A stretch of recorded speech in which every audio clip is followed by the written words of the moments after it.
السلام علیکم ورحمۃ اللہ وبرکاتہ۔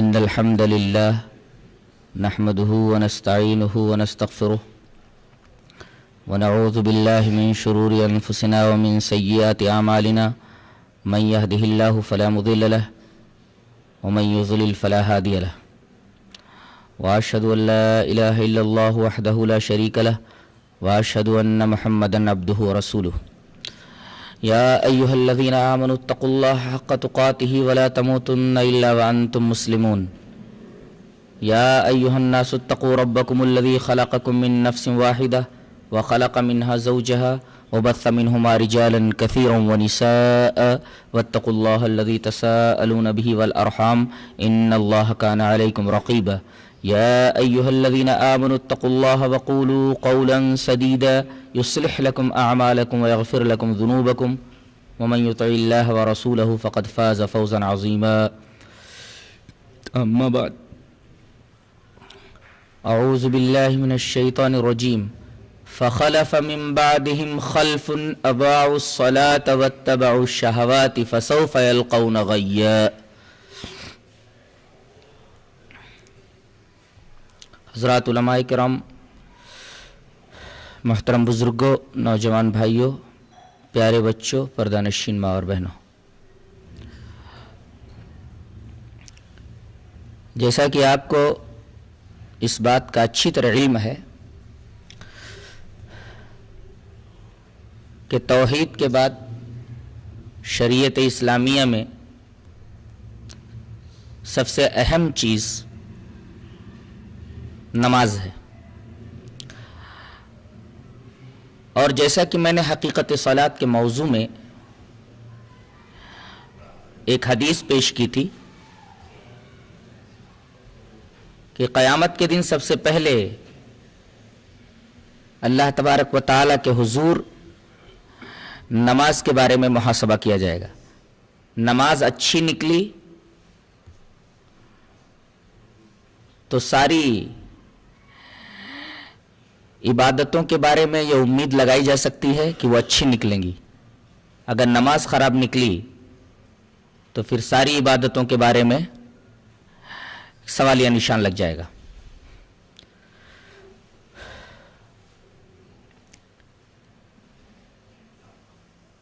نماز کے محاسبے میں سب سے پہلے تو یہ پوچھا جائے گا کہ تم نے نماز ادا کی یا نہیں کی۔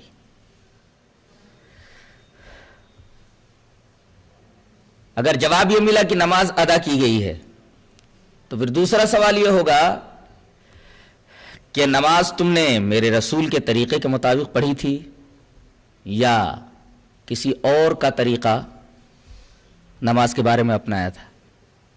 بعض لوگوں کو میں نے یہ کہتے ہوئے سنا ہے کہ اللہ تبارک و تعالیٰ صرف نمازوں کے بارے میں پوچھے گا کہ تم نے نماز پڑھی یا نہیں پڑھی، کس طریقے سے پڑھی یہ نہیں پوچھا جائے گا۔ سوال یہ ہے کہ کیسے نہیں پوچھا جائے گا، جبکہ قرآن اور حدیث میں اس کی وضاحت کی گئی ہے۔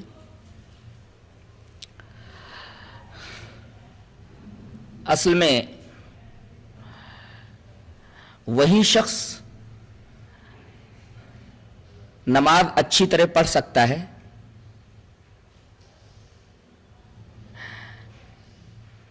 جو نماز کی جستجو کرے گا کہ صحیح طریقے سے نماز کس طرح پڑھی جائے۔ اگر اس بارے میں اسے جستجو نہیں ہوگی کہ نماز کا صحیح طریقہ کیا ہے، نبی کریم صلی اللہ علیہ وسلم نے کس طریقے سے نماز پڑھی ہے، تو پھر وہ صحیح طریقے سے نماز نہیں پڑھ پائے گا۔ اللہ تبارک و تعالیٰ نے ارشاد فرمایا قل ان صلاتي ونسكي ومحياي ومماتي لله رب العالمین، آپ کہہ دیجئے بے شک میری نماز، میری قربانی، میرا مرنا، میرا جینا سب اللہ کے لیے ہے۔ اگر یہ تصور انسان کے ذہن میں آ جائے کہ میری نماز اللہ کے لیے ہونی چاہیے، تو ظاہر ہے کہ وہ یہ سوچے گا کہ نماز کا کون سا طریقہ اللہ کو محبوب ہوگا اور نماز کا کون سا طریقہ اسے مطلوب ہے، پھر آٹومیٹیکلی وہ نماز کے صحیح طریقے کی تلاش میں لگ جائے گا۔ حدیث پاک بھی آپ کے سامنے پیش کی گئی تھی، دوبارہ وہ حدیث میں آپ کے سامنے پیش کر دیتا ہوں۔ وعن ابی قلابۃ حدثنا ابو سلیمان مالک بن الحویرث قال قال لنا رسول اللہ صلی اللہ علیہ وسلم صلوا كما رأيتموني اصلي فاذا حضرت الصلاة فليؤذن لكم احدكم وليؤمكم اکبرکم، رواہ البیہقی فی السنن الکبری۔ حضرت مالک بن حویرث فرماتے ہیں کہ ہم سے نبی کریم صلی اللہ علیہ وسلم نے ارشاد فرمایا کہ تم لوگ اسی طرح نماز پڑھو جس طریقے سے تم نے مجھے نماز پڑھتے ہوئے دیکھا ہے۔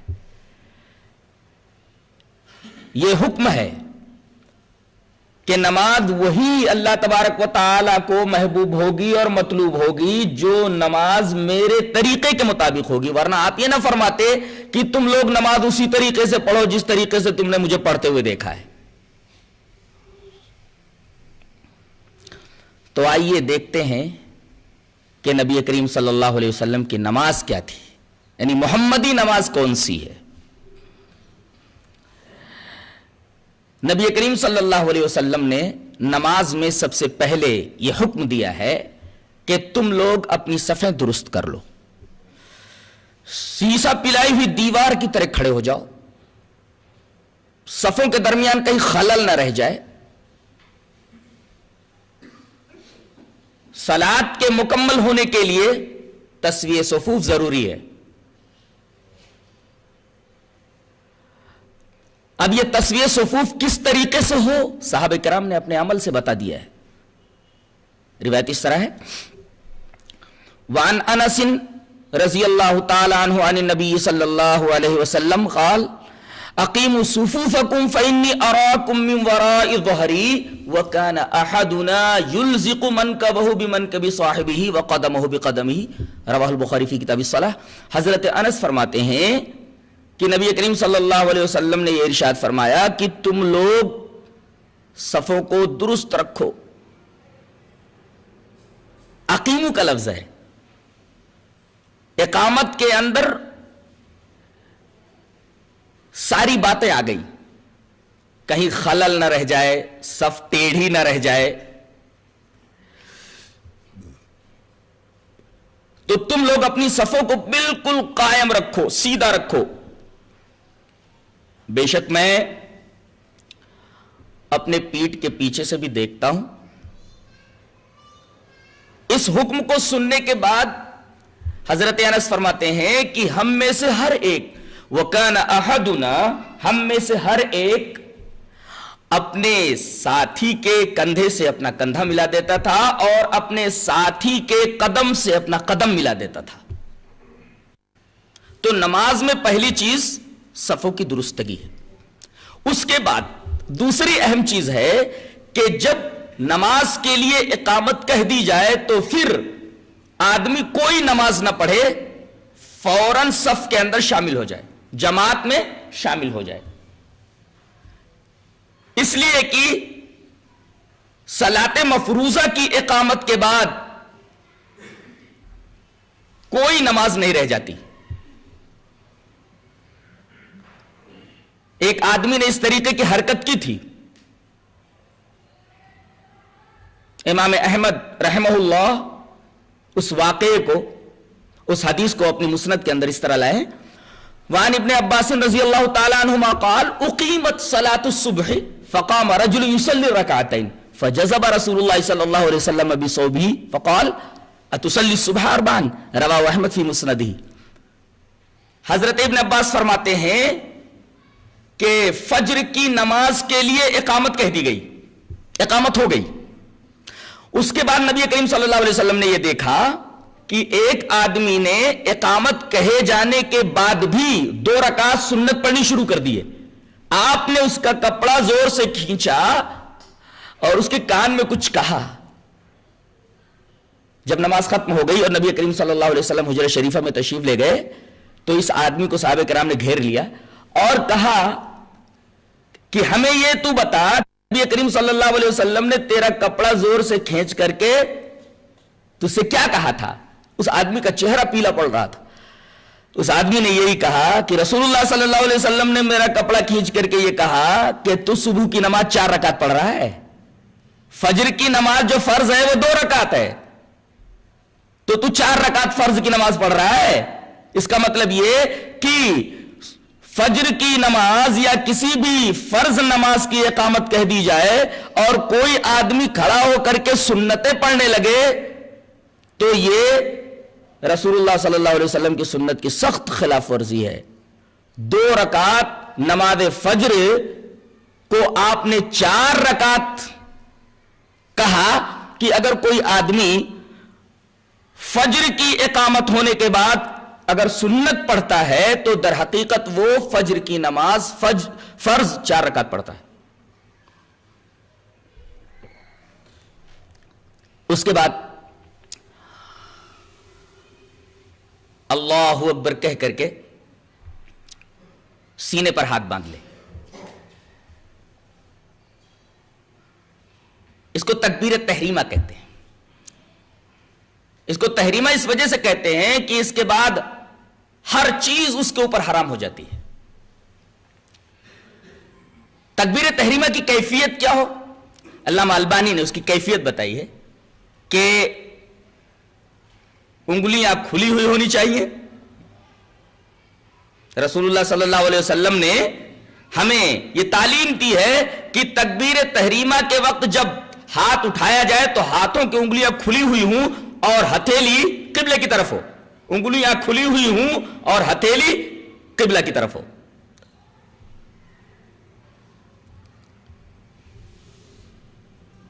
پہلے ہاتھ اٹھائے یا اللہ اکبر کہے؟ تکبیر پہلے بولے یا پہلے ہاتھ اٹھائے؟ دونوں جائز ہے. پہلے تکبیر کہے اس کے بعد ہاتھ باندھے سینے کے اوپر، یا پہلے سینے پر ہاتھ باندھ لے اس کے بعد تکبیر کہے؟ دونوں طریقے سے جائز ہے.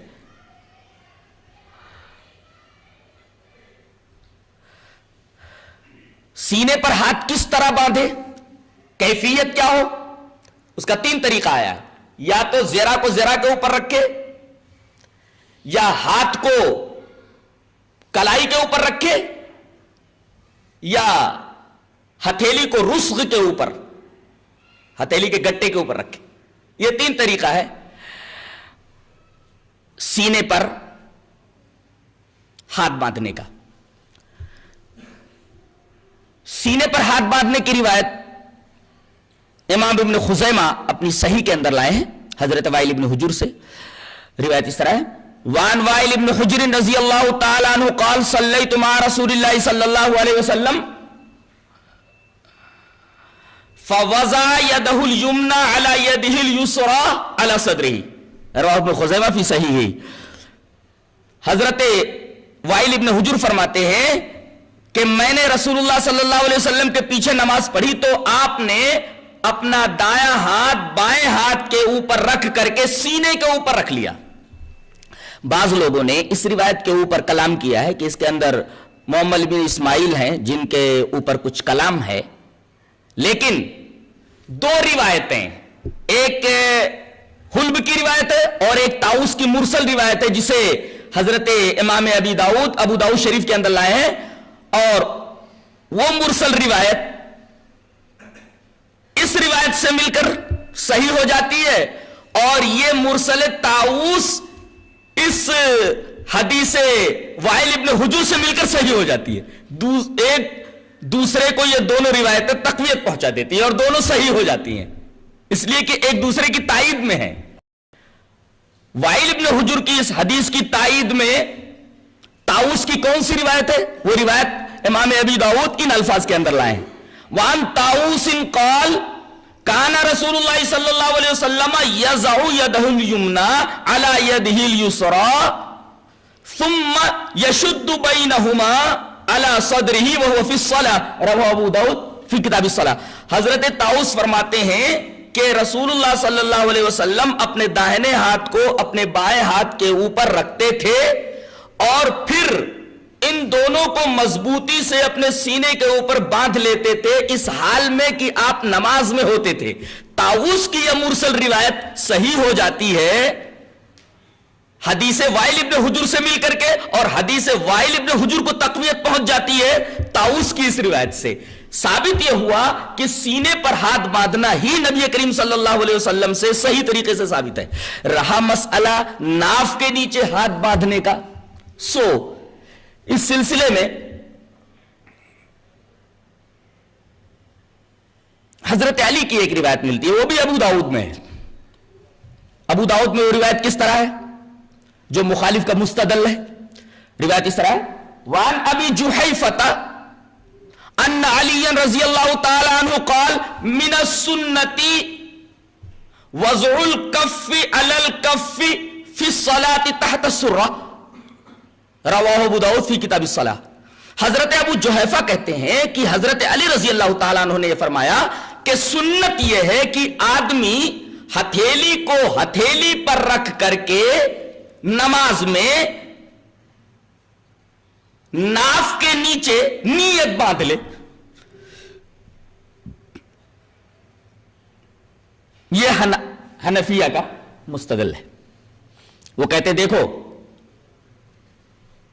ہمارے پاس بھی دلیل ہے, اگر تمہارے پاس سینے پر ہاتھ باندھنے کی دلیل ہے تو ہمارے پاس ناف کے نیچے ہاتھ باندھنے کی دلیل موجود ہے. تم حدیث وائل ابن حجر پیش کرتے ہو, طاووس کی مرسل پیش کرتے ہو, تو ہمارے پاس تو حضرت علی سے مروی روایت موجود ہے. جواب اس کا یہ ہے کہ یہ جو روایت ہے حضرت علی سے جو ابو داؤد میں آئی ہے, یہ روایت کس درجے کی ہے؟ پہلے یہ تو جان لیجئے یہ روایت ضعیف ہے. کیوں ضعیف ہے؟ اس لیے کہ محدثین یہ کہتے ہیں کہ اس میں عبد الرحمن ابن اسحاق واسطی سند کے اندر موجود ہے جو بالاتفاق ضعیف ہے. ظاہر ہے جب سند میں عبد الرحمن ابن اسحاق واسطی موجود ہے جس کے بارے میں محدثین کا زبردست کلام ہے اور یہ راوی متکلم فی ہے, اس وجہ سے یہ روایت ضعیف ہے, تو صحیح روایت کے مقابلے میں ضعیف کیسے چل سکتی ہے؟ قرآن تو یہ کہتا ہے کہ جب یقین آ جائے تو گمان کو اور ظن کو مسترد کر دیا جائے, تو حدیث صحیح تو یقین کے درجے میں ہے اور ضعیف حدیث ظن کے درجے میں ہے, اور قرآن کا حکم یہ ہے کہ جب یقین آ جائے علم آ جائے تو گمان کو مسترد کر دیا جائے. لہذا حدیث وائل ابن حجر کے مقابلے میں اور طاووس کے مقابلے میں یہ حدیث علی ضعیف ٹھہرتی ہے عبد الرحمن ابن اسحاق واسطی کی وجہ سے. لہذا حنفیہ کا یہ مستدل صحیح نہیں ہے, اس لیے کہ یہ حدیث ضعیف ہے.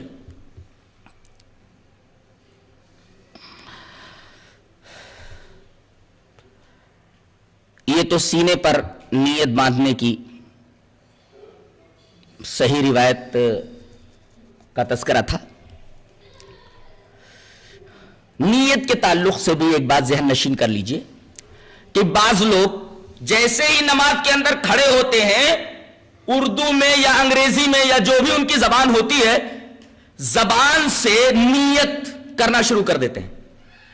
نیت کرتا ہوں میں 4 رکعت نماز فرض, پیچھے اس امام کے منہ میرا کعبہ شریف کی طرف, وقت ظہر اور نہ جانے کیا کیا بولتے رہتے. کیا یہ صحیح ہے؟ حقیقت یہ ہے کہ زبان سے نیت کرنا نہ تو نبی کریم صلی اللہ علیہ وسلم سے ثابت ہے, نہ صحابہ کرام سے ثابت ہے, نہ تابعین سے ثابت ہے, نہ تبع تابعین سے ثابت ہے. اور جب نبی سے بھی ثابت نہیں, صحابہ سے بھی ثابت نہیں, تابعین سے بھی ثابت نہیں, ظاہر ہے کہ یہ بدعت ہے. اس سلسلے میں اگر ہم بخاری شریف کی پہلی روایت حدیث نیت کو سامنے رکھ لیں تو بات بالکل واضح ہو جاتی ہے, اور اس حدیث پر شیخ الاسلام امام ابن تیمیہ رحمۃ اللہ علیہ کا تبصرہ بھی اگر ذہن میں رکھ لیں تو بات اور بھی زیادہ واضح ہو جاتی ہے. پہلے میں روایت پڑھتا ہوں. حضرت علقمہ ابن وقاص لیثی کہتے ہیں سمعت عمر بن الخطاب رضی اللہ تعالی عنہ علی المنبر وهو يقول سمعت رسول اللہ صلی اللہ علیہ وسلم یقول انما الاعمال بالنیات وانما لكل امرئ ما نوى فمن كانت هجرته الى دنیا يصيبها او امرأة ينكحها فهجرته الى ما هاجر اليه رواه البخاری فی کتاب الوحی. حضرت امام بخاری حدیث پاک کو کتاب الوحی کے اندر لائے. حضرت علقمہ ابن وقاص لیثی کہتے ہیں کہ میں نے حضرت عمر کو منبر پر کہتے سنا علی المنبر یقول کہ میں نے نبی کریم صلی اللہ علیہ وسلم کو یہ فرماتے سنا کیا انما الاعمال بالنیات, عملوں کا دار و مدار نیت پر ہے. حدیث کے اندر خود دیکھ لیجئے کہ عمل الگ ہے نیت الگ ہے. انما الاعمال بالنیات, عمل آدمی کن کن اعضاء سے کرتا ہے؟ ہاتھ سے عمل کرتا ہے, پیر سے عمل کرتا ہے, آنکھ سے عمل کرتا ہے, کان سے عمل کرتا ہے, اور اسی طریقے سے زبان سے عمل کرتا ہے. گالی دینا, کسی کو برا بھلا کہنا, کسی کی غیبت کرنا, چغلی کرنا, گالی دینا, اسی طریقے سے اچھی بات کہنا, ساری چیزیں یہ زبان کا فعل ہے, زبان کا عمل ہے, اور زبان ایک عضو ہے. گویا زبان کا ایک عمل ہے اور زبان عضو ہے بدن کا. اور اللہ تبارک و تعالی نے اپنے رسول کے ذریعے اس حدیث میں ہمیں یہ بتا دیا ہے کہ نیت الگ ہوتی ہے, اعمال الگ ہوتے ہیں. انما الاعمال بالنیات, عملوں کا دار و مدار نیت کے اوپر ہوتا ہے.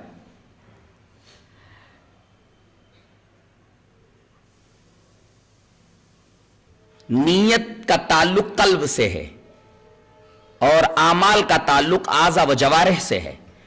حضرت علامہ ابن تیمیہ رحمت اللہ علیہ نے اس پر ایک بڑا دقیق اور بڑا لطیف تبصرہ فرمایا ہے. میں چاہتا ہوں وہ تبصرہ آپ کو گوش گزار کر دوں.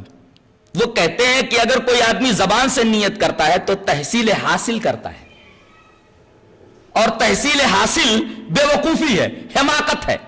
مثلا مجھے ایک گلاس میں پانی دے دیا جائے تو مجھے پانی حاصل ہو گیا. اب پانی حاصل ہونے کے بعد میں پانی حاصل کروں, یہ حماقت ہے.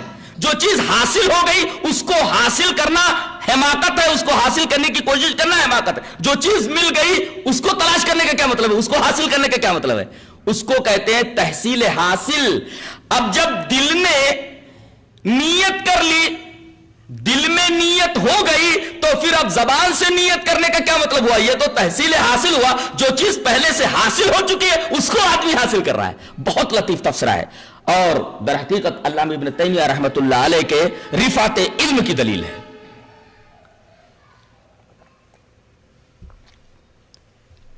بھائی نیت دل کا عمل تھا, نیت دل کا عمل ہونے کی وجہ سے دل نے وہ عمل کر لیا, اب وہ چیز حاصل ہو گئی. اب دوبارہ آدمی اس کو زبان سے بولتا ہے, اس کا مطلب تحصیل حاصل کا ارتکاب کرتا ہے, اور تحصیل حاصل حماقت کے سوا کچھ نہیں ہے.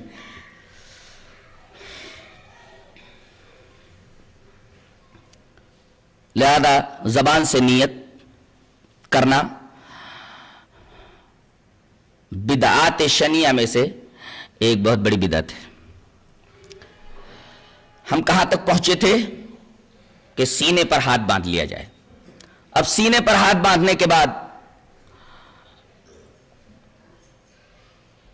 تعوذ اور تسمیہ کے ساتھ آپ الحمد شریف پڑھیے, اس کے بعد کسی سورت کو ملا لیجئے, اس کے بعد آپ رکوع میں جائیے. رکوع میں جانے سے پہلے آپ رفع الیدین کیجئے, رکوع سے اٹھیے تو رفع الیدین کیجئے. اس رفع الیدین کا ثبوت ہے؟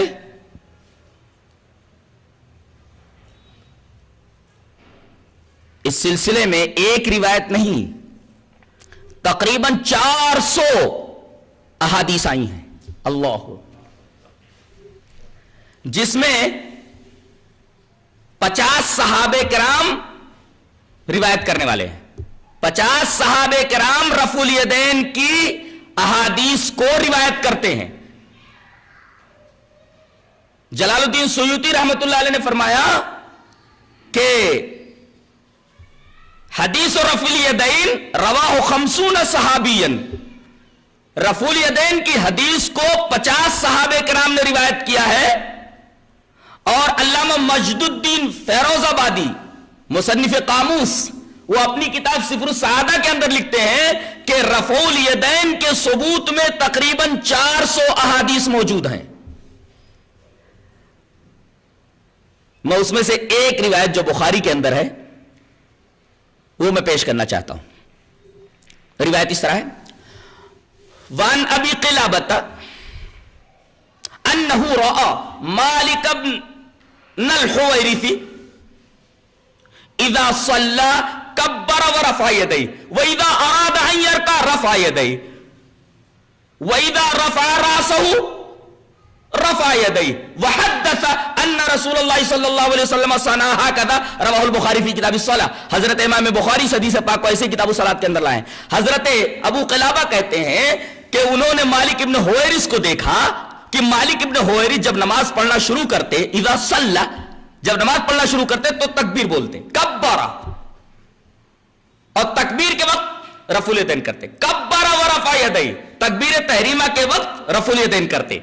تو رفع الیدین کا ایک محل تو تکبیر تحریمہ کے وقت ہے۔ پھر وَإِذَا أَرَادَ أَن يَرْكَعَ، جب وہ رکوع کرنے کا ارادہ کرتے تو رکوع میں جانے سے پہلے رفع الیدین کرتے۔ وَإِذَا رَفَعَ رَأْسَهُ، اور جب رکوع سے اپنا سر اٹھاتے تو رفع یدیہ، تب رفع الیدین کرتے۔ یہ روایت بیان کرنے کے بعد ابو قلابہ کہتے ہیں کہ مالک ابن حویرث جب یہ عمل دکھلا رہے تھے، نبی کریم صلی اللہ علیہ وسلم کی نماز کا یہ طریقہ بتا رہے تھے، فارغ ہونے کے بعد وہ کہتے ہیں وحدثا، انہوں نے بیان کیا، ان رسول اللہ صلی اللہ علیہ وسلم صنع ہکذا، نبی کریم صلی اللہ علیہ وسلم نے اسی طریقے سے کیا ہے۔ یہ نبی کریم صلی اللہ علیہ وسلم کا عمل ہے۔ اور ایک نکتہ اس میں اور بھی ہے، امام بخاری رحمۃ اللہ علیہ حضرت مالک ابن حویرث ہی کی روایت کو کیوں لائے ہیں؟ حضرت بہت بڑے فقیہ ہیں امام بخاری رحمۃ اللہ علیہ، مالک ابن حویرث کی روایت کو لا کر کے یہ بتانا چاہتے ہیں کہ یہ وہ صحابی ہے جو سن 9 ہجری کے اندر ایمان لائے، اس کے 1-1.5 سال کے بعد نبی کریم صلی اللہ علیہ وسلم کا انتقال ہو گیا، بہت تھوڑا عرصہ باقی تھا آپ کی حیات کا، اس کے بعد آپ کا انتقال ہو گیا۔ تو جب آخر زمان میں، آخر وقت میں یہ ایمان لائے ہیں اور یہ رفع الیدین کی روایت پیش کر رہے ہیں، اس کا مطلب یہ کہ رفع الیدین منسوخ نہیں ہے، آخر تک نبی کریم صلی اللہ علیہ وسلم یہ عمل فرماتے رہے۔ رفع الیدین کا نسخ ثابت نہیں ہے، اس کی کوئی ناسخ حدیث موجود نہیں ہے۔ اب آپ ترمذی کی وہ حدیث لا کر کے 400 احادیث کا معارضہ کریں گے۔ ایک طرف 400 احادیث ہیں جو رفع الیدین کو سنت بتا رہی ہیں، اس کے مقابلے میں کون سی حدیثیں ہیں ان کا بھی ذرا جائزہ لے لیتے ہیں۔ ایک روایت ترمذی کے اور 2-3 روایتیں ابو داؤد کی ہیں۔ پہلے ترمذی کی روایت پڑھتا ہوں۔ وان القمۃ قال قال عبد الله بن مسعود رضی اللہ تعالی عنہما الا اصلی بکم صلاۃ رسول اللہ صلی اللہ علیہ وسلم فصلى فلم يرفع يديه الا في اول مرة، رواه الترمذی فی کتاب الصلاۃ۔ حضرت امام ترمذی حدیث پاک کو کتاب الصلاۃ کے اندر لائیں۔ پہلے ترجمہ دیکھیے، حضرت علقمہ فرماتے ہیں کہ عبداللہ ابن مسعود رضی اللہ تعالی عنہ نے فرمایا، کیا میں تمہیں نبی کریم صلی اللہ علیہ وسلم کی نماز پڑھ کر نہ بتا دوں کہ نبی کی نماز کیسی تھی؟ انہوں نے نماز پڑھی، فصلی، فلم یرفع یدیہ الا فی اول مرۃ، تو انہوں نے رفع الیدین صرف ایک بار کیا۔ یہ روایت ترمذی شریف میں موجود ہے، اور ترمذی نے اس حدیث کے اوپر حسن کا حکم لگایا ہے کہ یہ حدیث حسن ہے۔ اب اگر یہ حدیث حسن ہے تو عمل کیا جا سکتا ہے، کیا ایسا ہے؟ کہ رفع الیدین صرف ایک بار کیا جائے؟ اس کا پہلا جواب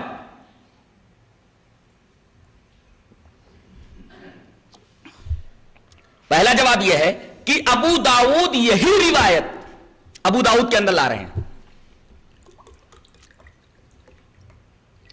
جو روایت ترمذی میں موجود ہے یہی روایت ابو داؤد شریف کتاب الصلاۃ میں لا رہے ہیں، چند الفاظ کے فرق کے ساتھ۔ وہ الفاظ کون سے ہیں جو ترمذی میں نہیں ہے؟ میں وہ روایت پڑھتا ہوں جو ابو داؤد میں ہے۔ ان القمۃ قال قال عبد الله بن مسعود رضی اللہ تعالی عنہ الا اصلی بكم صلاة رسول اللہ صلی اللہ علیہ وسلم قال فصلى فلم يرفع يديه الا مرة، وہاں اول نہیں ہے، الا مرة۔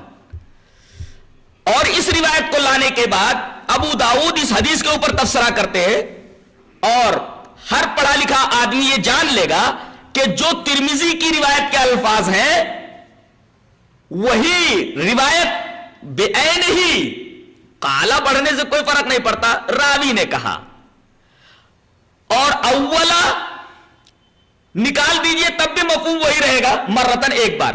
گویا ترمذی کے جو الفاظ ہیں بینی ابو داؤد کے الفاظ ہیں۔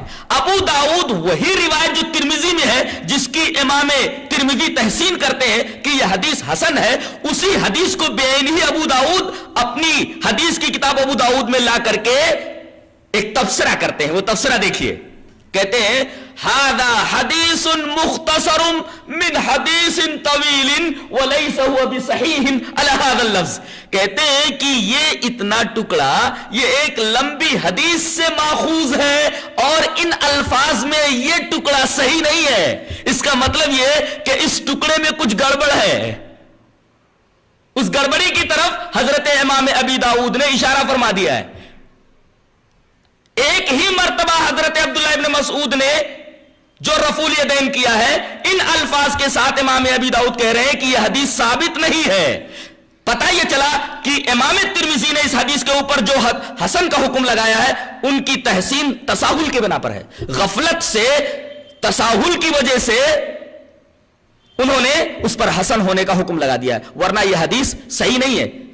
اس لیے کہ ابو داؤد کے علاوہ بڑے بڑے محدثین، جس میں حضرت امام احمد بن حنبل ہیں، حضرت عبداللہ ابن مبارک ہیں، حضرت امام بخاری ہیں، حضرت امام رازی ہیں، حضرت ابو حاتم ہیں، حضرت امام دارقطنی ہیں، اسی طریقے سے حضرت ابن حبان ہیں، انہوں نے یہ کہا ہے کہ الا فی اول مرتن والی جو روایت ہے کہ حضرت عبداللہ ابن مسعود نے صرف ایک ہی بار ہاتھ اٹھایا ہے، ایک ہی بار رفع الیدین کیا ہے، ایک ہی بار، یہ حدیث ضعیف ہے۔ اتنے بڑے بڑے محدثین جن کا نام ابھی میں نے لیا، یہ سب اس حدیث کو ضعیف کہہ رہے ہیں۔ ثابت یہ ہوا کہ یہ حدیث ضعیف ہے۔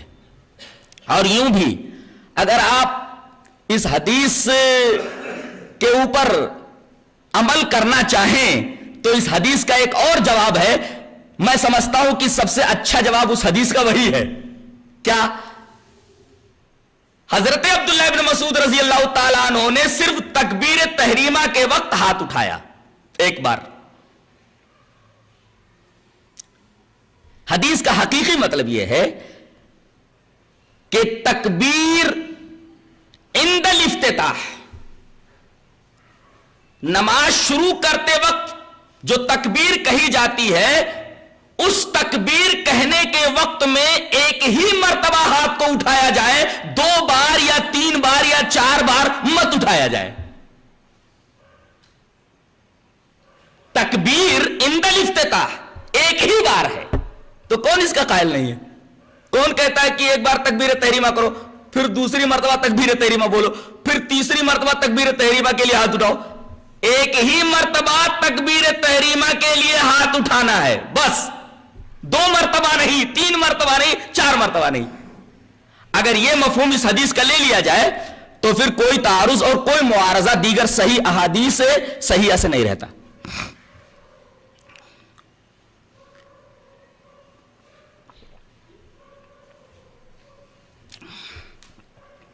ایک حدیث اور بھی ہے، ذرا اس کا بھی جائزہ لے لیتے ہیں۔ وہ روایت بھی ابو داؤد میں ہے براء ابن عازب سے. روایت اس طرح ہے وعن البراء ابن عازب رضی اللہ تعالی عنہ قال رأيت رسول الله صلى الله عليه وسلم رفع يديه حين افتتح الصلاة فلم يرفعهما إلا في أول مرة. حضرت براء ابن عازب فرماتے ہیں, ابو داؤد کی یہ روایت جو کتاب الصلاح کے اندر ہے, حضرت براء ابن عازب یہ فرماتے ہیں کہ میں نے رسول اللہ صلی اللہ علیہ وسلم کو دیکھا کہ آپ نے جب نماز کا افتتاح کیا, آپ نے جب نماز شروع کی تو آپ نے دونوں ہاتھوں کو ایک ہی بار اٹھایا. براء ابن عازب کی اس حدیث کے اندر ایک خرابی ہے اور یہ مخالف کا مستدل نہیں بن سکتی. کیوں؟ اس لیے کہ محمد ابن ابی لیلہ اس سند کے اندر ہے اور محمد ابن ابی لیلہ کے تعلق سے کلام یہ ہے کہ یہ ضعیف ہیں. اب سند میں محمد ابن ابی لیلہ کے آنے کی وجہ سے یہ روایت ضعیف ہو گئی ہے, لہذا یہ روایت بھی قابل قبول نہیں ہے. اور براء ابن عازب ہی کی ایک روایت ابو داؤد میں اور بھی ہے, ثم لا یعود کا لفظ ہے یا ثم لم یعودہ. ایک بار آپ نے تکبیر تحریمہ کے وقت ہاتھ اٹھایا, رفع الیدین کیا, اس کے بعد آپ نے رفع الیدین نہیں کیا. ثم لم یعودہ کا لفظ کہتے ہیں کہ مدرج ہے, یہ الفاظ بعد میں داخل کر دیے گئے حدیث کے اندر. حدیث حقیقی جو ہے اس کے الفاظ نہیں ہے, یہ بعد میں مدرج ہے, مدرج میں داخل کر دیے گئے ہیں, یعنی نبی کے الفاظ نہیں ہے یہ, اور نبی کا یہ طریقہ نہیں ہے.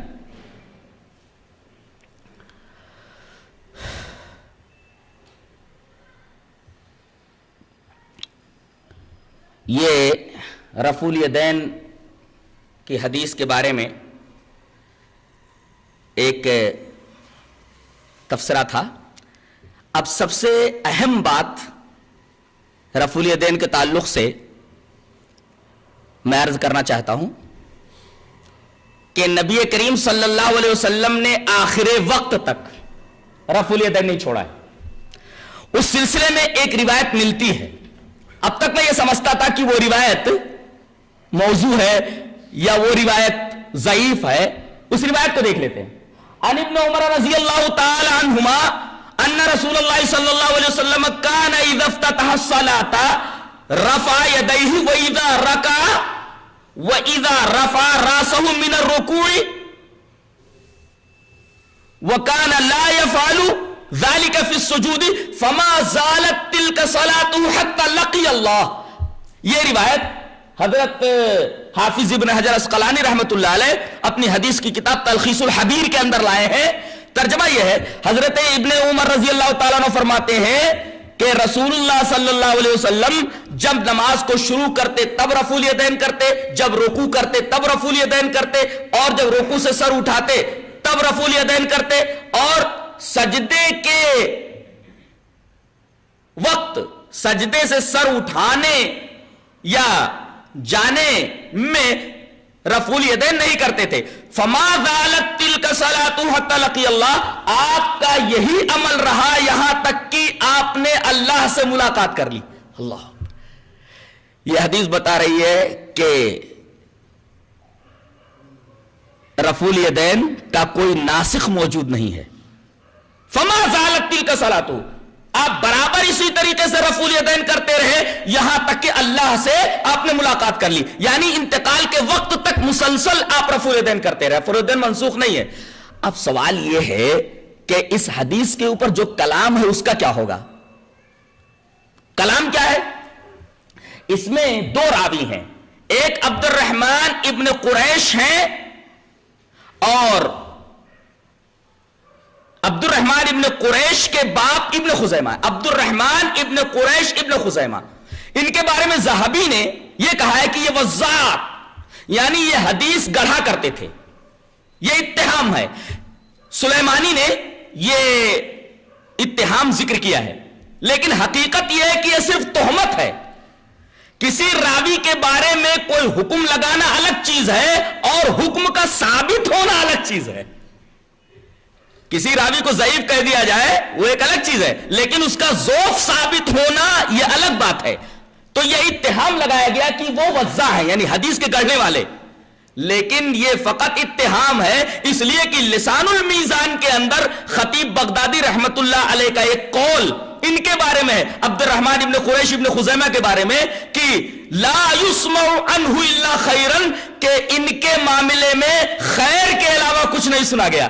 حضرت خطیب بغدادی نے جب ان کی توثیق کر دی، ان کی توصیف کر دی، تعریف اور مدح کر دی، اس کا مطلب یہ ہوا کہ سلیمانی نے جو وضاح ہونے کا تذکرہ کیا ہے یہ صرف تہمت ہے، تہمت ثابت نہیں ہوئی ہے.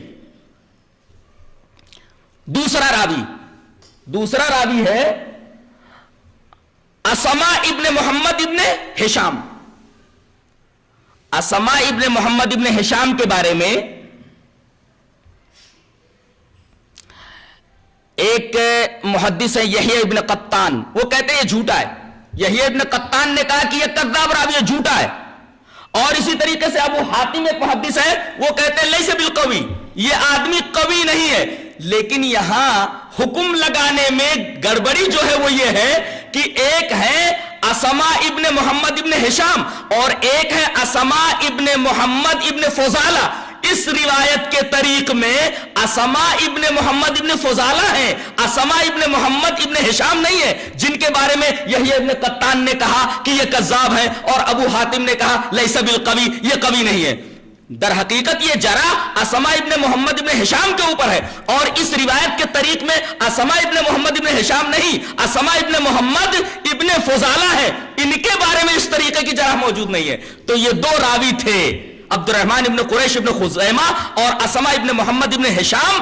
اسما ابن محمد ابن ہشام کے بارے میں وضاح ہونے، یہ کذاب ہونے کا اور لیس بالقوی ہونے کی بات کہی گئی ہے. اسما ابن محمد ابن فضالہ جو اس روایت کے طریق میں، ان کے اوپر یہ حکم نہیں ہے. لہذا یہ حدیث بالکل صحیح سالم ہے، جس سے ثابت یہ ہو جاتا ہے کہ نبی کریم صلی اللہ علیہ وسلم آخر وقت تک رفع الیدین کرتے رہے.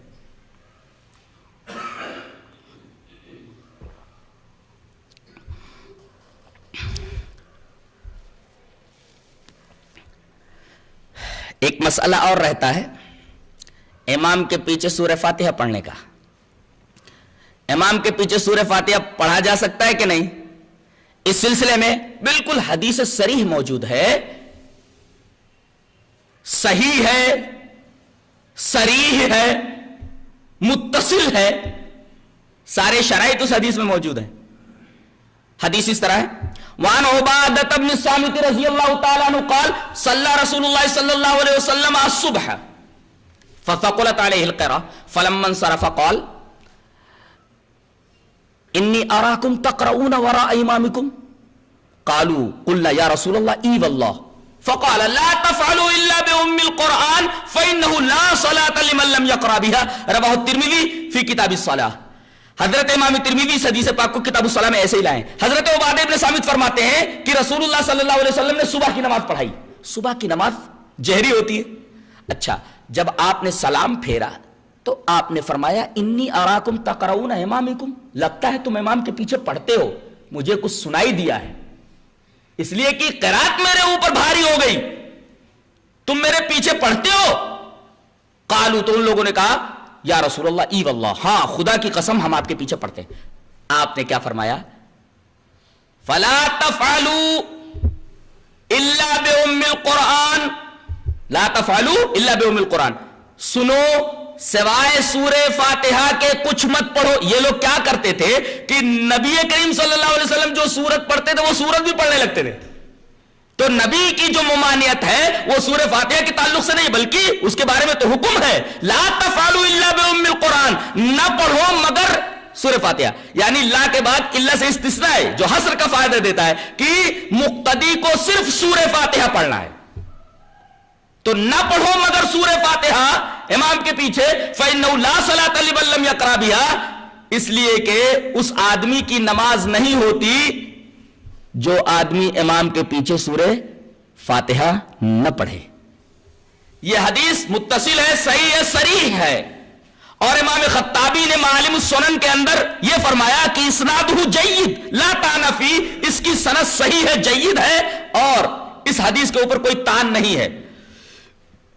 اس کے مقابلے میں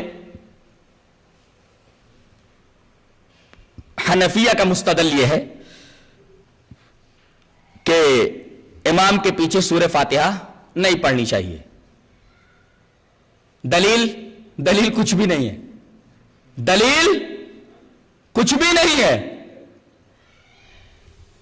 وہ دلیلیں وہ حدیثیں پیش کرتے ہیں جن سے واضح طور پر یہ ثابت نہیں ہوتا کہ اس میں سورہ فاتحہ پڑھنے کی ممانعت ہے.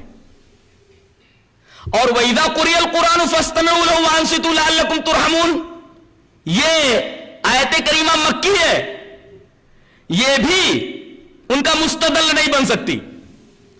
اور یہ حکم ان لوگوں کے بارے میں ہے جو نماز یا قرآن پڑھے جانے کے وقت شور و غل کیا کرتے تھے. ان سے یہ کہا جا رہا ہے کہ جب قرآن پڑھا جائے تو غور سے سنو, اس طرح شور و غل مت کرو. خامخواہ مخالف نے اس آیت کریمہ کو کھینچ تان کر کے اپنا موقف ثابت کرنے کی کوشش کی ہے. یہ در حقیقت آیت کریمہ میں تحریف کے مرادف ہے. جس چیز کو وہ اس آیت کریمہ سے ثابت کر رہا ہے وہ چیز اس سے کبھی بھی ثابت نہیں ہوگی, قیامت تک ثابت نہیں ہو سکتی. لیکن اہل حدیث کا موقف اس تعلق سے بالکل واضح ہے کہ امام کے پیچھے سورہ فاتحہ پڑھے بغیر نماز نہیں ہوتی. ہاں اتنا کہا جا سکتا ہے کہ یہ جو روایت ہے اس میں 3 آدمی ہیں. ایک تو ابن اسحاق ہیں, دوسرے مکحول ہیں, تیسرے محمود ابن ربیع ہیں. ابن اسحاق کے بارے میں ہے کہ یہ مدلس ہے, مکحول کے بارے میں ہے کہ ان کا تفرد ثابت ہے, غلط ہے. ابن اسحاق کے بارے میں یہ ثابت ہے کہ یہ ثقہ ہیں. اور جہاں تک مکحول کی بات ہے, مکحول اس روایت کے بیان کرنے میں متفرد نہیں بلکہ علا ابن حارث کے مطابق ثابت ہے, لہذا یہ روایت متکلم کی نہیں ہے.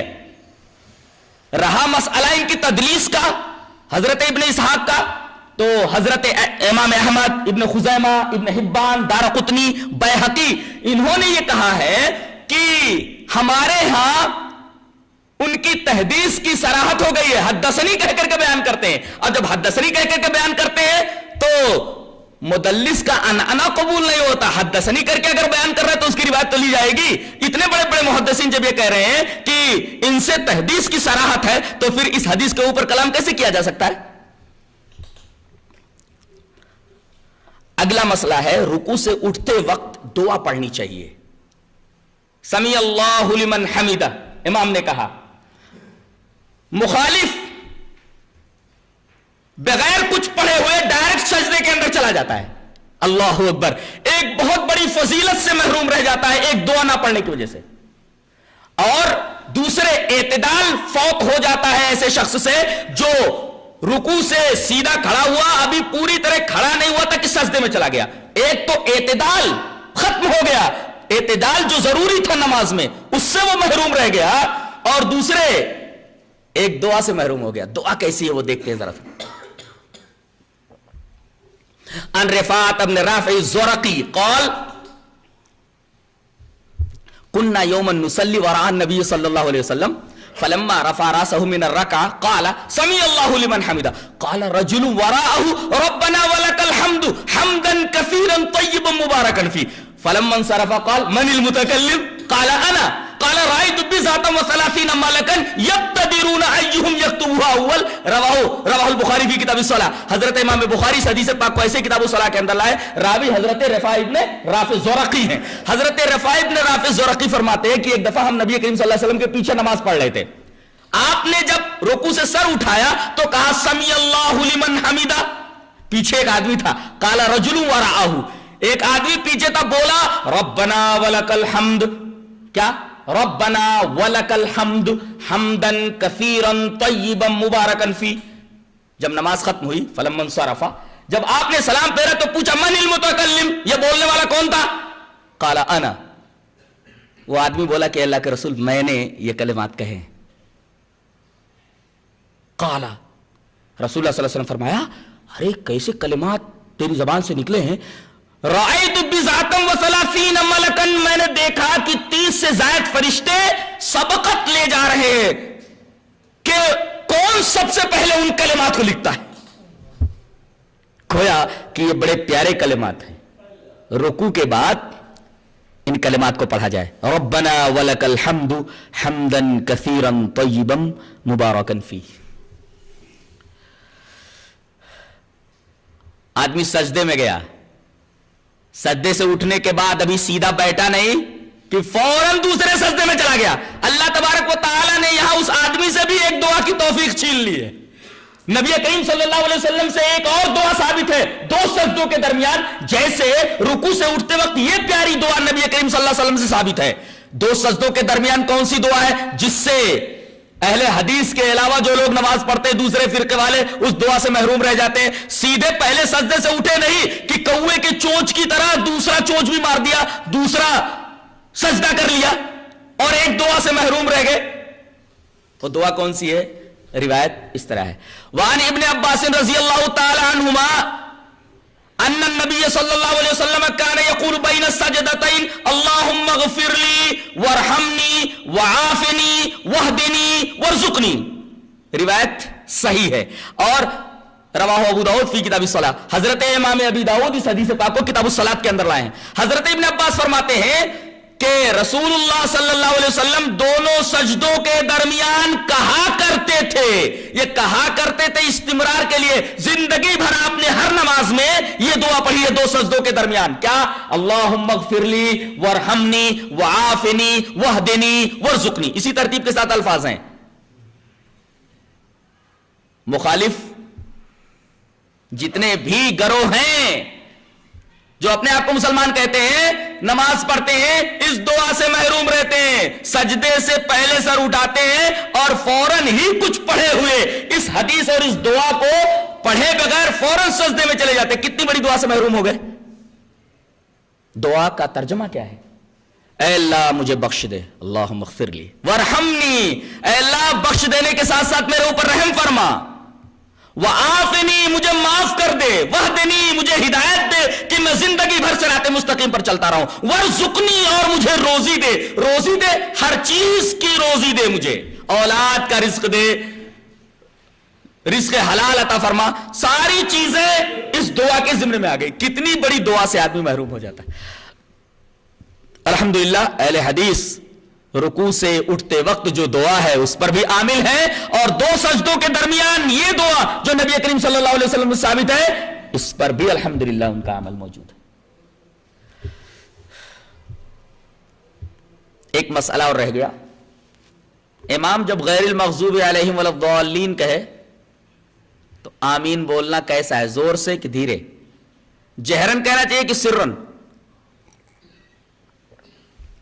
اس سلسلے میں پہلی روایت امام بخاری بھی لائے ہیں اور اس کو امام مسلم بھی لائے ہیں. روایت اس طرح, وعن ابی ہریرہ رضی اللہ تعالی عنہ ان رسول اللہ صلی اللہ علیہ وسلم قال اذا امن الامام فامنوا فانه من وافق تامینه تامین الملائکہ غفر له ما تقدم من ذنبه. وقال ابن شهاب كان رسول اللہ صلی اللہ علیہ وسلم یقول آمین. رواہ البخاری فی کتاب الصلاۃ. حضرت ابو ہریرہ فرماتے ہیں کہ رسول اللہ صلی اللہ علیہ وسلم نے ارشاد فرمایا جب امام آمین بولے تو تم آمین بولو. ظاہر ہے کہ وہ زور سے نہیں بولے گا تو پیچھے والے کیسے جو ہے آمین بولیں گے؟ یہ حدیث خود بتا رہی کہ امام آمین زور سے بولے گا اور پیچھے والے بھی امام کی آمین سن کر کے آمین بولیں گے.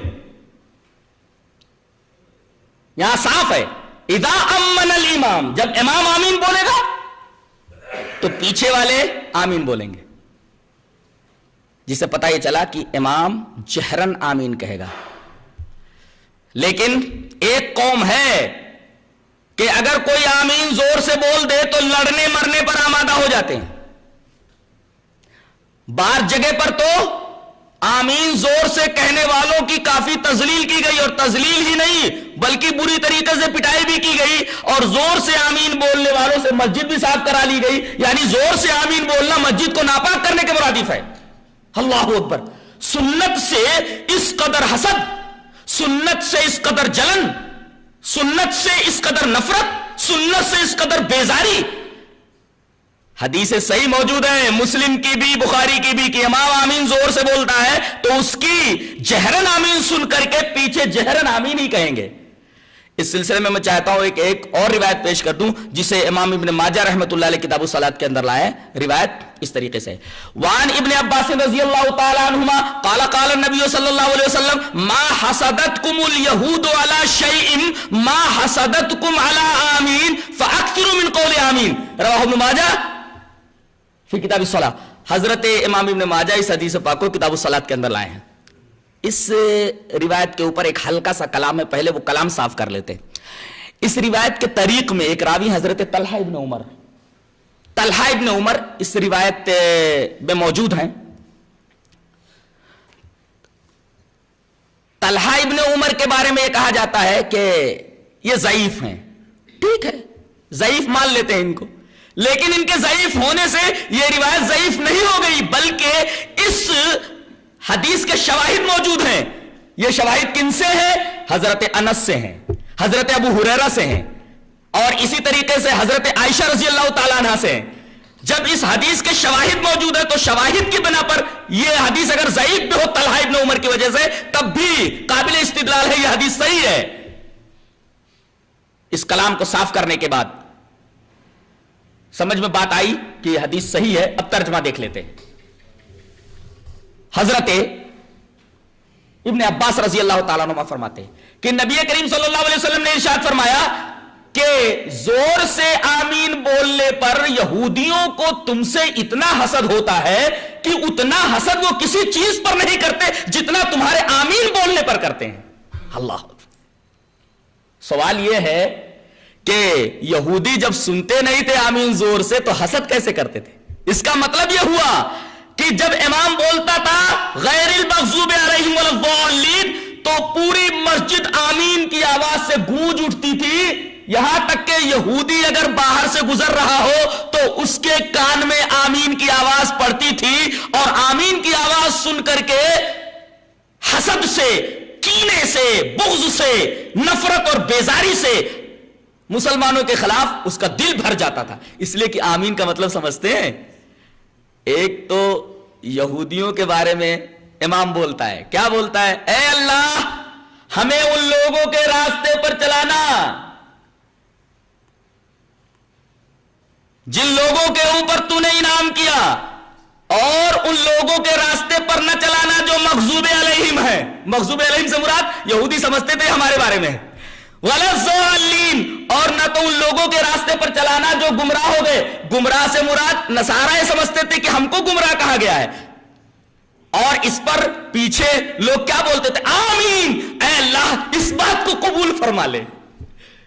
یعنی ہمیں یہودیوں کا راستہ مت دکھانا، یہودیوں کے راستے پر مت چلانا. یہ دعا کرتے ہیں آمین کے ذریعے. تو ظاہر ہے کہ اس پر آمین کہنے کی وجہ سے یہودیوں کو جلن تو ہوگی، حسد تو ہوگا مسلمانوں سے. اسی وجہ سے نبی کریم صلی اللہ علیہ وسلم نے فرمایا کہ یہ حسد کرتے رہیں، فَأَكْثِرُوا مِنْ قَوْلِ آمین، بہت زیادہ آمین بولا کرو. یہ حدیث دو باتیں بتاتی ہے. پہلی بات تو یہ کہ زور سے آمین کہنے پر حسد کرنے والے یہودی ہیں، اور آج بھی جو زور سے آمین بولنے پر حسد کرتے ہیں اور جلن رکھتے ہیں اور طرح طرح کے القابات سے اہل حدیثوں کو نوازتے ہیں، در حقیقت ان کے اندر خوئے یہودیت موجود ہے، صفت یہودیت موجود ہے. اس حدیث کی روشنی میں جو آمین سے جلے، زور سے آمین کہنے پر کوئی ایکشن لے، در حقیقت اس کے اندر صفت یہودیت موجود ہے. یہ حدیث صاف طور پر بتا رہی ہے، میں نہیں کہہ رہا، یہ حدیث بتا رہی ہے. اور دوسری بات یہ معلوم ہوئی کہ زور سے آمین بولا کرو، زور سے آمین بولو نبی کریم صلی اللہ علیہ وسلم کا حکم ہے. کثرت سے آمین بولو، یہ نبی کریم صلی اللہ علیہ وسلم کا حکم ہے. یہ جلتے ہیں تو جلتے رہیں.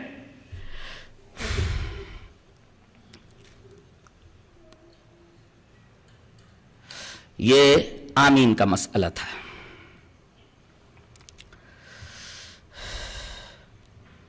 ایک مسئلہ اور رہ جاتا ہے.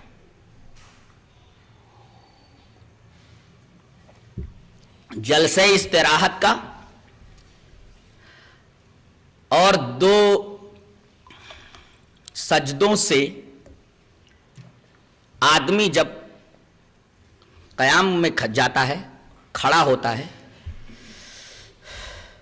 اہل حدیثوں کے علاوہ ان دو افعال کے اوپر جو نبی کے اعمال و افعال ہیں کوئی عمل نہیں کرتا. جلسے استراحت کسے بولتے ہیں؟ آدمی نے دو سجدے کر لیے، غور سے سنیے، ایک سجدہ کیا، سجدے سے سر اٹھایا تو دعا پڑھے گا، کیا؟ اللہم اغفر لی ورحمنی وعافنی واہدنی ورزقنی. اس کے بعد دوسرا سجدہ کرے گا. اب اگر اسے اٹھنا ہوا تو ڈائریکٹ زمین سے کھڑا نہیں ہوگا بلکہ بیٹھ جائے گا تھوڑی دیر.